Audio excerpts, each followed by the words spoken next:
B. Welcome to the Hornet's Nest. This is take number 2. Craig feels that just went way too quick and efficient. Yeah. Hey everybody, Matthew Olmican here for Short Lane Egg Supply, accompanied by Craig Olmican, Short Lane Egg Supply. And we're standing out here on location in Clark County in a silage field. Most of this field has been chopped already, but they still got some more to go. So when it dries down, they'll get the rest of this. But that begs the question.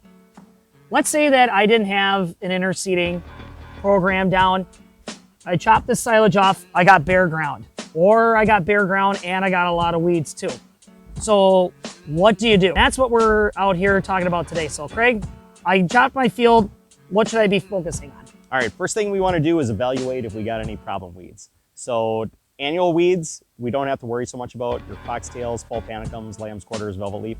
All that stuff has already gone to seed. And if we go out there and treat it, we're just doing a revenge killing on it. So not necessary to control annual weeds, but if we do have perennial weeds, dandelions, wire stem muley, quackgrass, Canadian thistle, then we're gonna definitely wanna treat, because fall is our best time to treat this stuff. First thing, you gotta find out what kind of weeds you got. So if we do have a perennial weed out there, we're gonna wanna use some type of a glyphosate in either Express, 2,4-D, dicamba, Valor, some product like that to aid in the control of those products. Because basically we're setting ourselves up for a good spring then next year. Now, you were saying before that with some of like the annuals, you were calling it a revenge kill.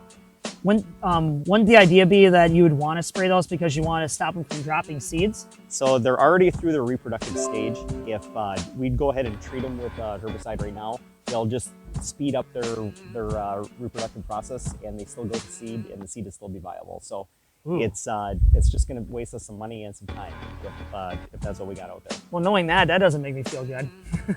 Just get ready for them for next year then. So let's say that somebody's like, okay, I'll control my weeds. Is there another step I could be taking past just doing weed control? What would be the next step that somebody could do to manage their acres? So it's a great time to put down a cover crop.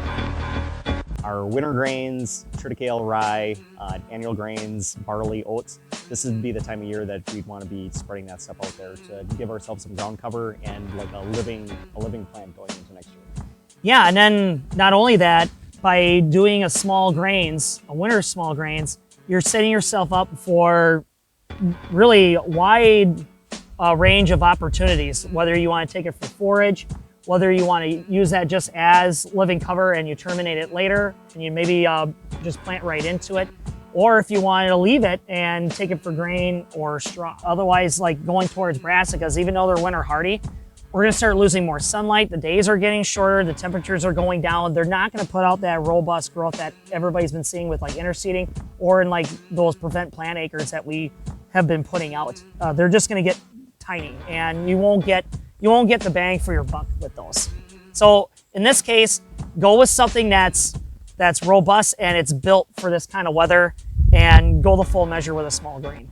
The concept of why you want to look towards putting a living cover out there, especially something that's going to be continuously growing even through the dead of winter, believe it or not, is that you want to keep that biology fed. The worst thing you want to do is letting this ground, it's not the idea of keeping it exposed, but keeping it stagnant. By having a living root and having tissue on top, you're feeding that biology, you're allowing more nutrients to be sequestered, you're allowing the larger and smaller biology help break down some of this material, because just leaving just plain stalks and a few leaves behind or dead weed residue, that's not going to be enough. Yep, you're way better off having something living out there and going through the winter, and then in the spring sucking up water and making root channels for next year's crop.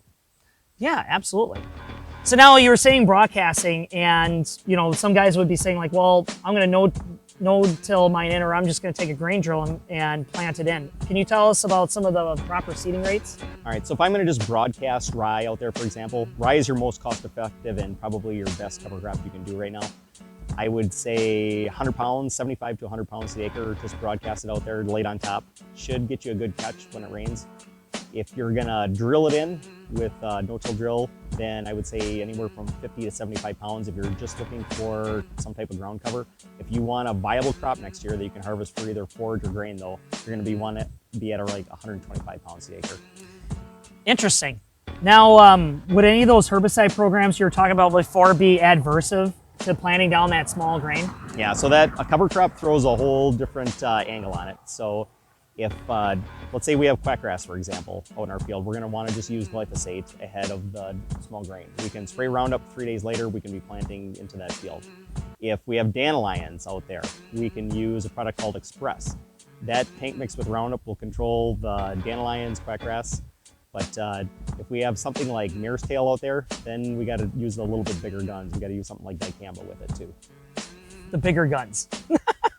I like that. We don't have a lot of mare's tail in Clark County yet, but in other areas we do. Mare's tail is like almost as bad as water hemp, if not worse. So if you evaluate your field and you find mare's tail, it's only going to be like 1 inch to 2 inches tall right now. And the very best product you can use out there is Valor, or a generic version of Valor. So what we do is you treat after you harvest your soybeans, after your corn silage, or even after combine corn if it's early enough. And that Valor is going to burn up all of our mare's tail, and it's going to give us residual all through the winter and then going into spring. We can still plant corn or soybeans on that acre with a Valor treatment, but we're going to control all of our perennial broadleaves, and we're also going to control all of our biennial broadleaves. Oh, nice. And we get a big jump start on mare's tail. Win-win. Who knew? Yeah. Mare's so tail. Cheap and easy to control mare's tail in the fall. In the spring, it turns into a nightmare, as everybody with mare's tail knows. All right. Anything else? The only other thing is that fall is also a great time to evaluate our fence lines. So there's a lot of fields that never see Roundup throughout the course of the year, and we always get a little bit of grass and weed encroachment from our fence lines. Now is a great time to spray right out to the edges of our fence lines and get that grass beat back. That's a good process. And the other thing is control your invasives in your fence lines. So buckthorn, right now, if you go out there, it'll have the little black berries on it and be growing like crazy. It's super easy to identify right now, and it's really easy to control. So a little trichopyr in a month or so on the stalks of your buckthorn. Go out there when you're combining, look at your fence lines, evaluate what you got, and come back and get them later. Yeah, and if you want to know what that buckthorn looks like, you can revert back to our video that we posted in November where Craig showed how to ID and how to control those. How handy. Yeah. We get it all covered. Fall's a fun time of year. It's a good way to get a lot of extra work done for next year. Well, especially the season that we've been having. This is Yeah. outstanding weather. The yields have been great. And yeah, everything is shaping out that instead of a rush to the end, it's going to be kind of like a nice progressive finish for the season. Right. You still got to get all your stuff harvested timely, but if you do get that extra day, there's some really good jobs to get done out there too. All right, well, that does it for us here. If you like the topics that we were talking about today, why don't you hit the little like button there down at the bottom, share this amongst your friends, and then if you have any other questions or if you'd like to order some of the stuff that we were talking about just now, give us a call and contact us, and we'll set you up. All right.